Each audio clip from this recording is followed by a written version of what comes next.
follow your passion. Is it good advice? Is it bad advice? Is it going to get you to the promised land, the place that you want to go? Or is it going to leave you wanting, leave you frustrated? The problem is most people interpret their passion based on how they feel and what feeling they want. And what I'm trying to say is, how do we rewire our brains in the way that we think to say, what I'm going to do is I'm going to choose to find passion in serving people. You said providing for my future family. It's like, yes, but not because it's a weight you have to carry. See, that's how the enemy tricks you. It's not a weight you have to carry. It's a torch you get to carry. Every day the world wants to convince guys like you and guys like me that we must be doing something wrong if we feel like we're dying, if we feel like we're laying our life down. And yet what the Bible tells us is the way you know you're doing something right is when you feel like you're laying your life down. This idea of follow your passion, it's everywhere. Some people are adamantly for it and some people are adamantly against it. And so what we're here to explore today is following your passion actually good advice? So Jake, appreciate you being here as always, and let's dive in. Yeah, no, I appreciate it too. Where this sort of idea of follow your passion and where I got this advice from and this idea to talk about this is I watched a Alex Hormozi video, and in this video it was titled something along the lines of, in the past 38 years, here's what I learned and condensed into 19 minutes or something like that. And what he was talking about is basically this idea of following your passion is a myth, right? And then not two videos later, I watched a video from MrBeast, who is the most popular creator on the platform right now. And basically he was talking about how he gives all of his basis of the reason why he's in the position he is now is because his just absolute obsession with making YouTube videos and just following his passion. So you have these two basic titans of, they're both really successful in the realm of what they do for work that are telling you completely opposite things. And I just feel like I'm just left confused after listening to both of them and both of them saying their pieces as to why to do what. And I'm just confused, honestly. Yeah, and that's, it takes me back to a couple of our conversations ago where we talked about this idea of focus. And with there being so many opinions out there and so many people whose opinions have widespread reach, oftentimes we can find ourselves in exactly that position where we're like, hey, there's 20 voices and they're all saying something a little bit different, and which one is right? Which one should I do? Which person should I follow? Which hero should I emulate, so to speak? And so I think that this topic is just a microcosm of what people feel in lots of different ways. But I think the reason passion, at least in my mind, is almost at the tip of that iceberg, or like many of the things flow down from that, is because I think many people in the world today are trying to figure out, like, is it okay if I don't like what I do for work? Because I spend so much of my time doing it every day, like a third or a half of my life I spend working. And if I'm going to do that, like, shouldn't I enjoy it? And so I think that in many ways we can feel envious often of people who just love their work every day. I've heard people say in the past, I've never worked a day in my life. Mm-hmm. And yeah, I mean, I think that there's a level of envy that if we're not careful, we can have towards people who say that.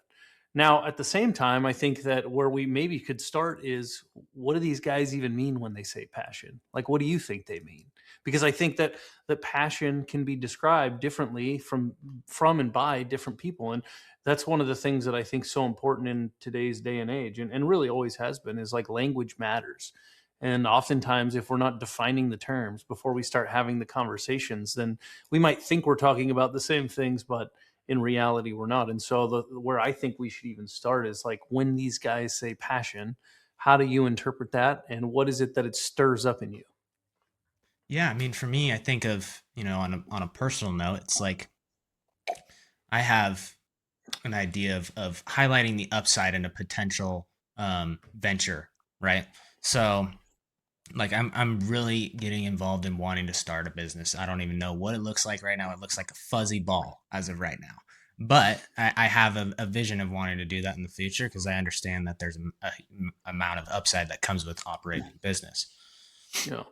But as to the avenue that goes down is kind of the part where I'm like questioning what I think about what passion means to me. It's almost like, so I really love to hunt, and I get it like when I am in out in the middle of the forest, like going after a deer or elk or something.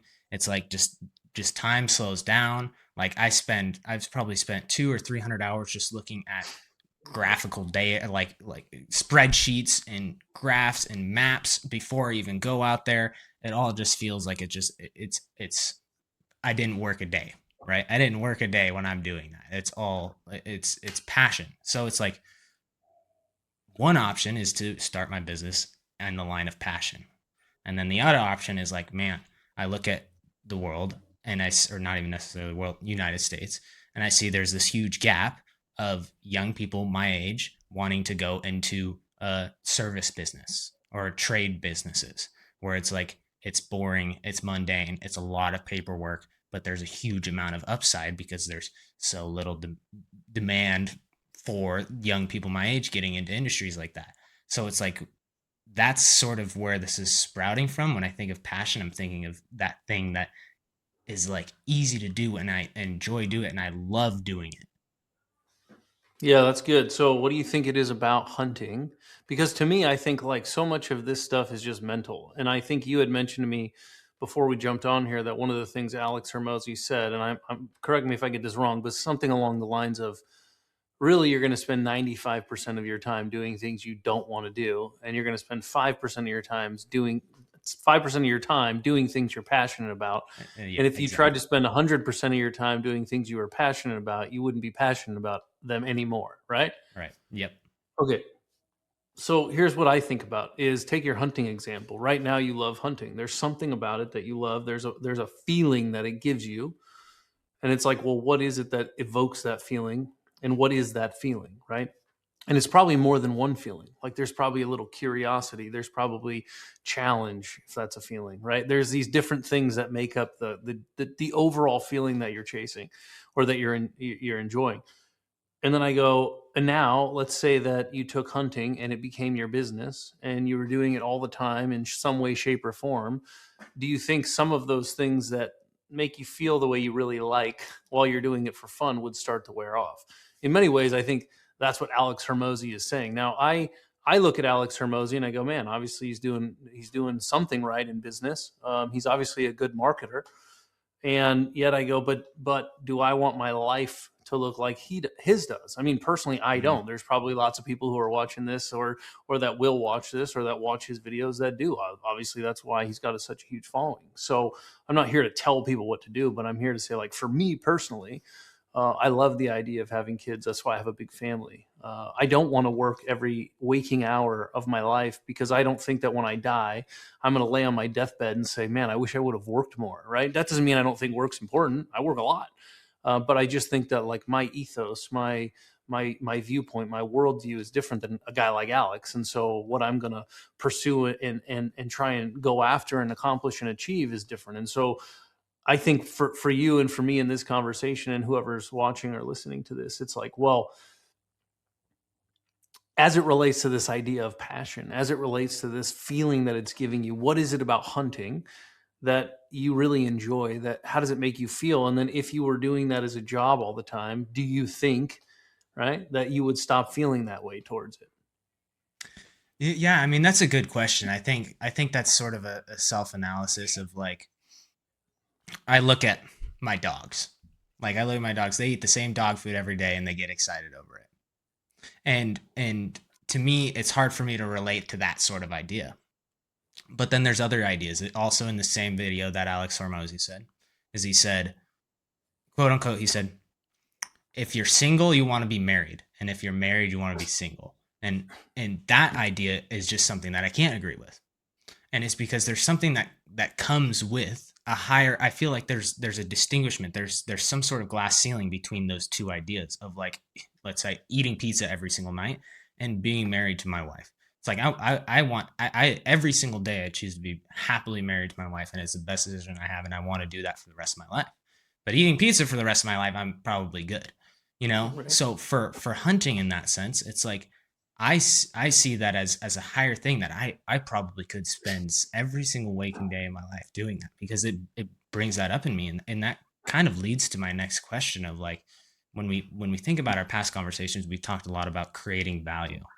And I think one of the biggest things that comes with hunting for me, and that's just my ethos that I enjoy, is I want to be better than everybody else I can at it. Like I want to be as the best I possibly can at it. And that therefore, if I were to be able to productize that in a way that creates productize it, I could create more value because I absolutely love doing it. I think of the example of sports. You know, everybody who has played a sport, they have always either are the person or have met the person that just absolutely loves that sport. I'm sure you have in baseball. You've been probably the person in baseball. You're like, I love baseball, and then you look at other people on your team, and they're like just mailing it in.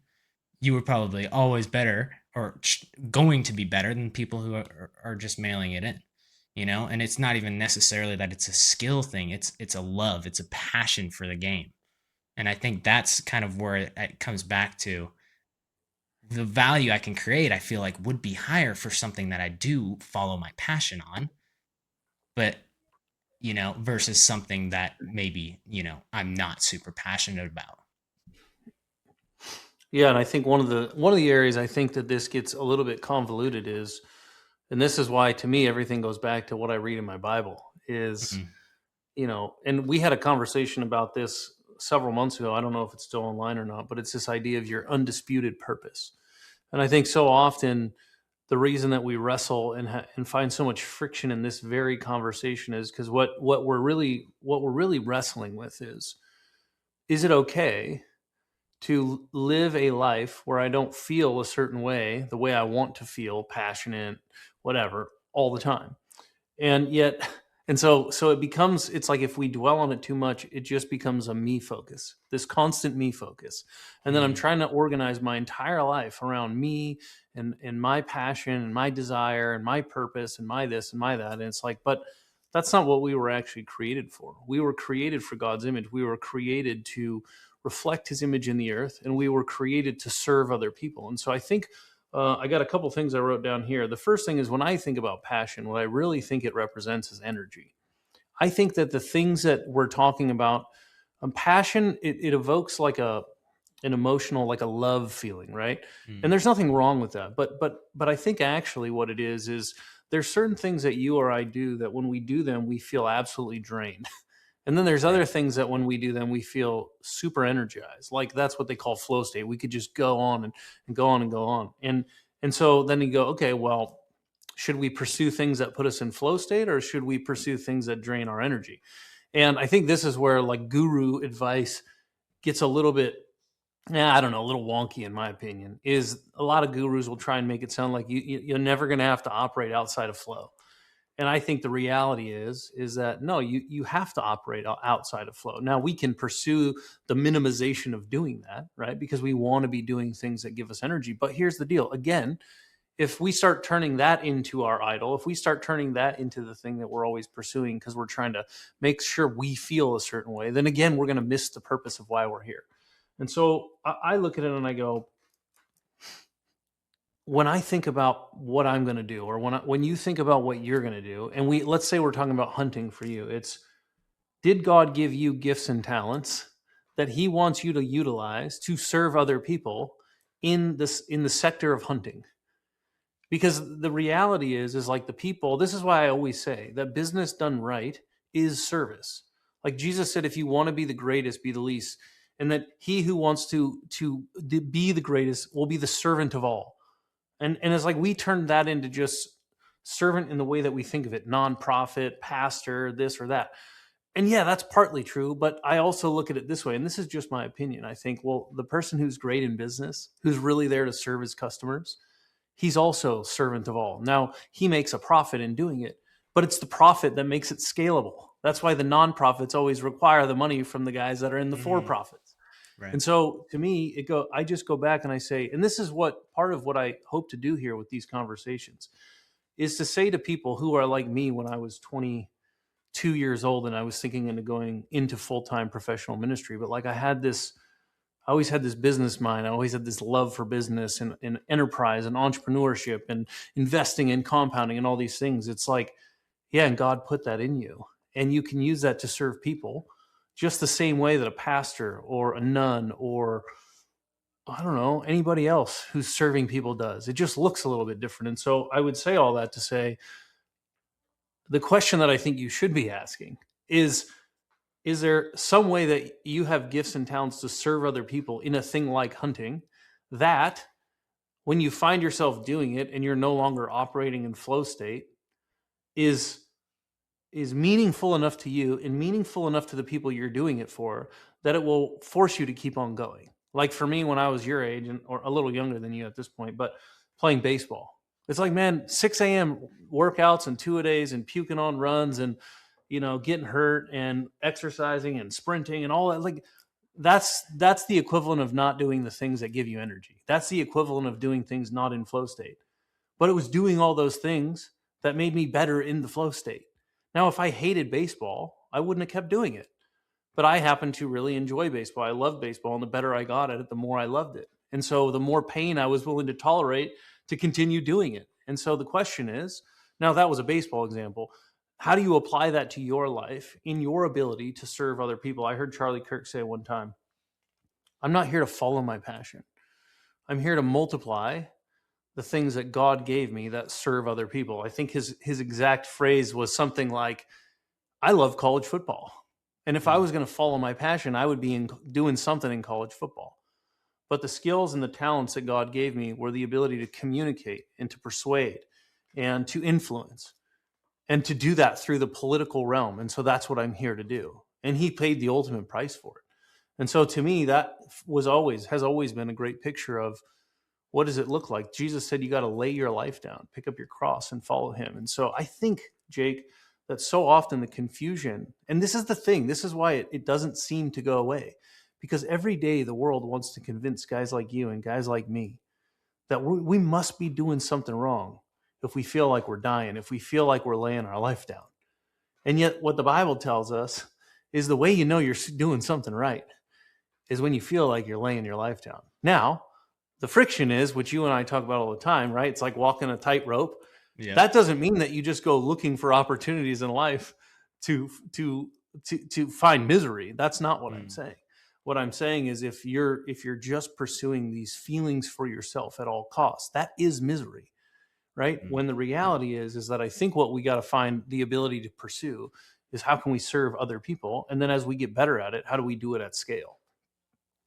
Yeah, that's interesting. I think if I'm understanding what you're saying, it's more instead of, it's not necessarily the idea of following your passion that's inherently the reason why we're feeling this friction. I think what if I'm understanding is it's the why. It's the like you said for the Charlie Kirk scenario, it's like he did what he did because he knew God had given him the talents to do that. The talents, the figurative talents. And I think that's like one thing I've heard before also is you put two guys on a treadmill and you say you tell them both to walk, but you whisper in one guy's ear, walk unless your family's back behind here, and every time if you stop, then we're pushing him off a bridge or something, right? That guy's gonna walk forever. He's gonna walk until his feet are bleeding, right? And I think that's what if I'm understanding you correctly, is that's kind of what you're talking about is the why behind it. And just doing a little bit of an analysis of our original two examples of Alex Hormozi and MrBeast, like two completely opposite views. But if I could synthesize something really fast, it's both of them have just an absolute lightning bolt why. They both just like, there was no reason why or why not to do it. Both of them were just like, I'm going to do it at this cost. They were the ones on the treadmill that their family was in danger, and they're like, I'm going. And so I see what you're saying. Yeah, I mean, I think that the clarification needs to come from the why as to, that reason. Because I think one of the other things is that, the other option that I gave was to do something that was a little bit more mundane, go into a service industry or a trade business. And by doing that, that will also give me the option to follow my passion in the free time. That will fund my passion in this time. Maybe it's not 5% like Alex Hormozi is saying, but fund that part of it to go hunting, or something even better than that, support my family. Like, the biggest thing that I'm thinking of right now in the back of my mind is the reason why I'm trying to go for the upside that I want to, is because I want to give my future children opportunities that I didn't necessarily have. And like, that's my why right now. Sure. I wrote down two things as you were talking that way. As it relates to the why, I wrote down, um, we would do well to think about what passions we have. Like, what are the passions we have that we can use to serve people? Because when I think about it, I go, Mr. Beast, like, and then I wrote down, so before I do that, I said the first one was passion that serves people. The second one is passion that pushes limits. And I think Mm, that there's like a melding of those two, because if I think of Mr. Beast as the first example, he had a passion for art, for video, for whatever it was in the actual craft or the art. But then he also obviously had a passion for like impacting people's lives and all the challenges he does and the giveaways and the philanthropic things, right? So on one hand, he had a passion to push the limits of what he could see as possible for mm, himself, right? It's almost self-serving, but the Bible says like the way you to the degree you love yourself is to the degree to which you'll love others, right? So it's not that you don't love yourself, it's just that you don't focus on yourself. But if you don't love yourself, you won't love others. Well, Mr. Beast, he had a passion for the thing he was good at, he was interested in, but he found a way and he got inspired by learning how to harness that into helping other people, right? And so what I'm just saying, think about Warren Buffett. Warren Buffett's 94 years old. I think this year he turns 95, and he's mhm. still passionate about doing what he's been doing for the last 70 years. And it's like, well, why? Well, because I think the same thing. He had a passion for the vision that he could see to push limits that nobody else maybe thought were possible. Right. That you could think of as like the self passion on one shoulder, but he coupled that with like the passion of actually creating wealth for hundreds, if not thousands, if not tens of thousands of other people. And also totally changing the conversation as it relates to money and investing for several generations now. And so you think about the people who have made the biggest impact in our lives, the people that we've seen, are those kinds of people, right? Alex Hermosi, even, and I don't agree with a lot of the things, or maybe not a lot, with several of the things that maybe he would propose. But you go, listen, he's obviously passionate about business. He's obviously passionate about making money. He's obviously passionate about pushing the limits in those areas. But he's also passionate, as you can tell, about helping other people do the same.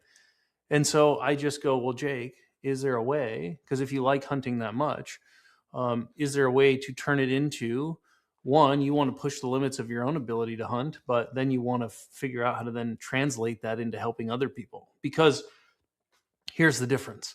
People who find something that, if we want to call that passion, right? Passion for serving people and passion for pushing limits, if we want to turn that into, let's say, a framework, right, that we can judge things by as to whether or not we should pursue them, then on the flip side, and then let's say for the models, we say like Warren Buffett and Mr. Beast, they were passionate about pushing limits and they were passionate about serving people. And then you take, well, what's the other side? The other side is a guy who like literally doesn't care. And all he's trying to do is just save enough money so he can retire someday, so that then he can go play golf for 4 hours a day. And I go, Jake, which guy do you think lives the fuller life? Which guy do you think lives the more fruitful life?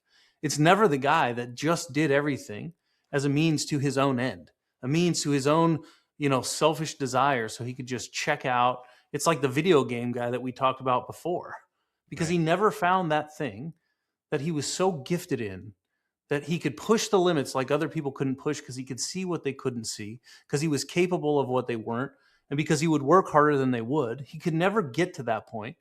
And so he just settles for a life of good enough, right? And so that's where I think, maybe if as a framework people can think about as they're watching or listening to this.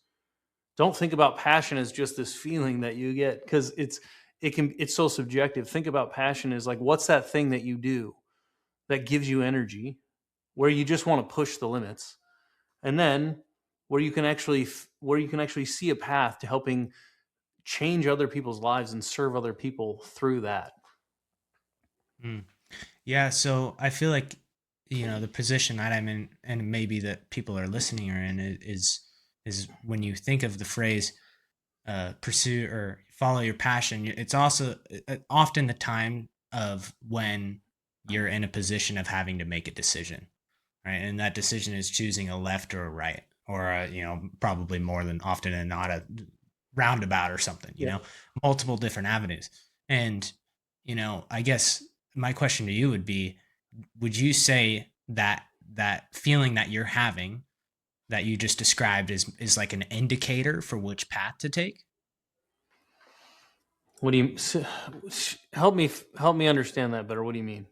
So like the feeling of when I go hunting, Mm. and like that feeling, the feeling that you just described of being able to just like do it at no cost, is that the indicator to go down a specific path? Like, let's say, like for me, I think about hunting and I get this feeling inside. It's like an excitement. It's a drive. But then I get this feeling inside of taking care of my future kids, and it's just like a gut. It's this like an overwhelming feeling. And it's like, to me, if I'm understanding you correctly, that sort of feeling, that obligation that I've had, like I have the talents that God has given me, and now I have a choice of a path to go down. The way to identify whether you're making a decision out of just a passion based of going and let's say going hunting for the rest of my life and being a bum, or going down a different path, that feeling that it's giving me, is that like an indicator? Got it. Well, you ever seen American Idol? Yeah. You know how like there'd be a lot of people that came up with a total passion and they were god awful singers? Yeah. Right. So just because you have a feeling doesn't mean that you have a future, Mm. right? So oftentimes one of the ways to judge or gauge whether or not something that you feel a passion for is actually something that you should spend time and effort pursuing is, do you have a feedback loop telling you that it's worthwhile to do so, right? Like that's the thing that's so great about sports. That's why like even in the cultural conversations right now, when we talk about diversity and equity and inclusion and all that stuff, it never applies to sports, right? Because Hmm. like nobody would watch sports if the best guys and the best gals weren't on the field every time, right? It just Yeah. wouldn't, like there would be no point. And so when you think about it, sports is, it just has this. I mean, and listen, there's favoritism and people are on the field that shouldn't be, but by and large, it's a meritocracy environment. And so the reality is how do we set ourselves up in those situations? And that's where some level of self-awareness is so important, right? Because like you notice in American Idol, the kids that were terrible or the adults that were terrible, but like they had a few people in their ear, their mom or their sister telling them how great they were. Like they lacked self-awareness to see that actually they sucked. And Mm. so on one hand, it's have enough humility, have enough self-awareness to say like, how would I judge this fruit? What good feedback have I gotten? And the other thing I'll say is, as it relates to, because some people might watch this and go like, yeah, but we're still not answering the question of, are there enough paths out there for us in the world today to for everyone to just pursue what they're passionate about in whatever sense you want to describe it. And here's what I would say. Listen, we live in the most insane time in human history, to the point where if you have a passion for hunting and you have any creativity, you can make a living doing it, and you can make a great living doing it. And if you decide not to, it's not because it wasn't possible. It's just because you didn't get creative enough. It's because you didn't try hard enough. It's because you didn't sacrifice it enough. It's because you didn't fail enough. It's because you just chose to go do something else. And there might be good reasons for that, because yes, if you have a family, you might not be able to pursue that. And that's fine. So then the question is, okay, well, could you run, let's say, a septic pumping company and be passionate about it? Well, if your passion is to serve people, I would say yes. See, and this is the problem. The problem is most people, and this is, I don't think I articulated this clearly in the first place. The problem is most people interpret their passion based on how they feel and what feeling they want. And what I'm trying to say is, how do we rewire our brains in the way that we think to say, what I'm going to do is I'm going to choose to find passion in serving people. Because then all of a sudden, all your opportunities to be passionate, they're everywhere, right? Like if you wake up every day and you're like, my passion today is to find someone to serve, then I don't care what business you're in. You can do it. Now, are there going to be things, just like I said earlier with baseball, that like, man, I don't like doing payroll, or man, I don't like doing interviews, or man, I don't like whatever. Yes.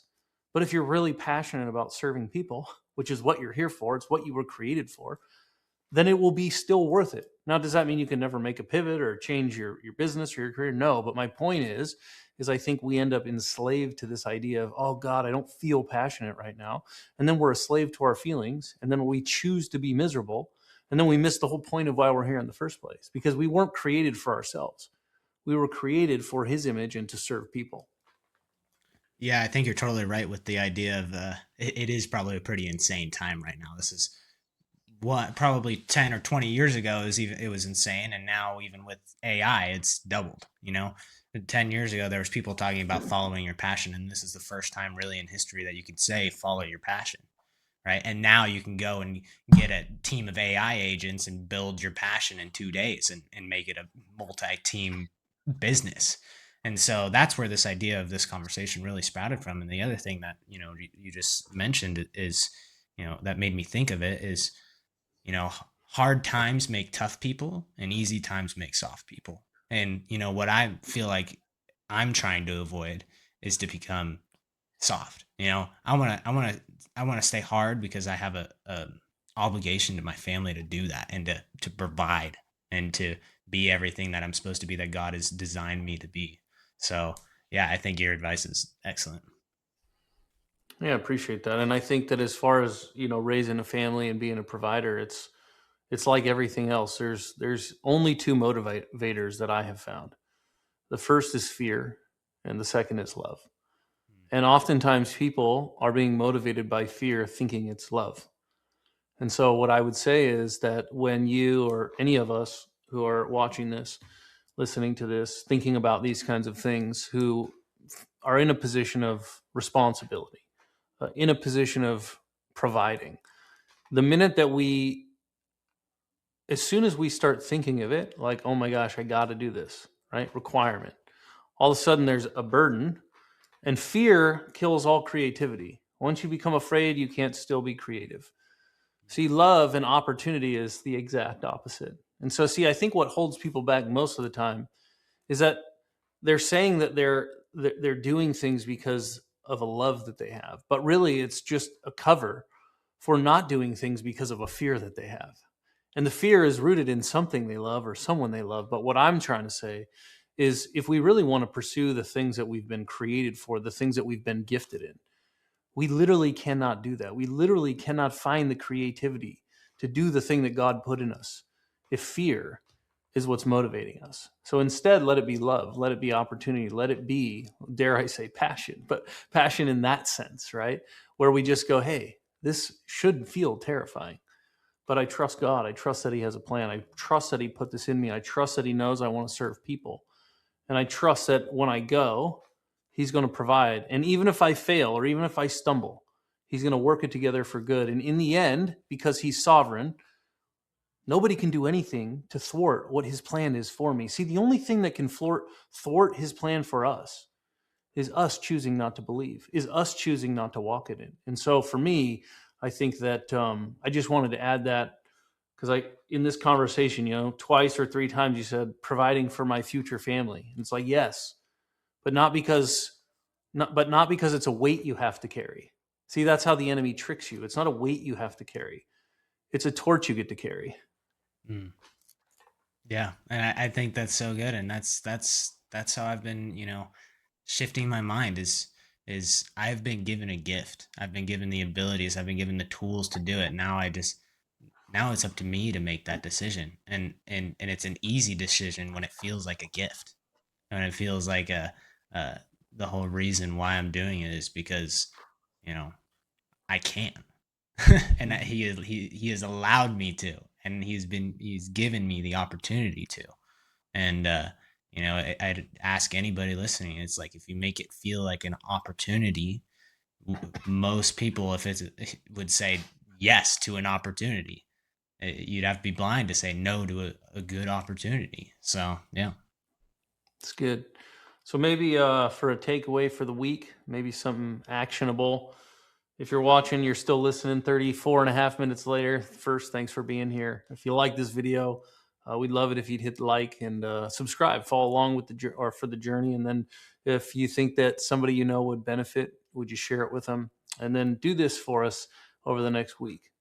Maybe just keep an inventory as the week goes on. What are the things that you're doing that are giving you energy? What are the things that you're doing that you're like, man, I really think that there's more possible. There's a limit that I feel like I want to push. There's a vision or a future that I think I can see that maybe other people can't see. And that's kind of what gives me that passion, that energy. So write those down. And then next to that, or in a column next to that, write down which ones of those, like, do you feel a fire for helping other people do the same, right? Like how can each one of those things that you listed, how can those things be then converted to serving people, helping people, moving people further, lifting people up, whatever it might be? And I think that's a good exercise as you go through your week to just help you start thinking in the mindset of not passion for your sake, but passion for others' sake, that God is able to use because he put that passion inside of you. He didn't put it inside of you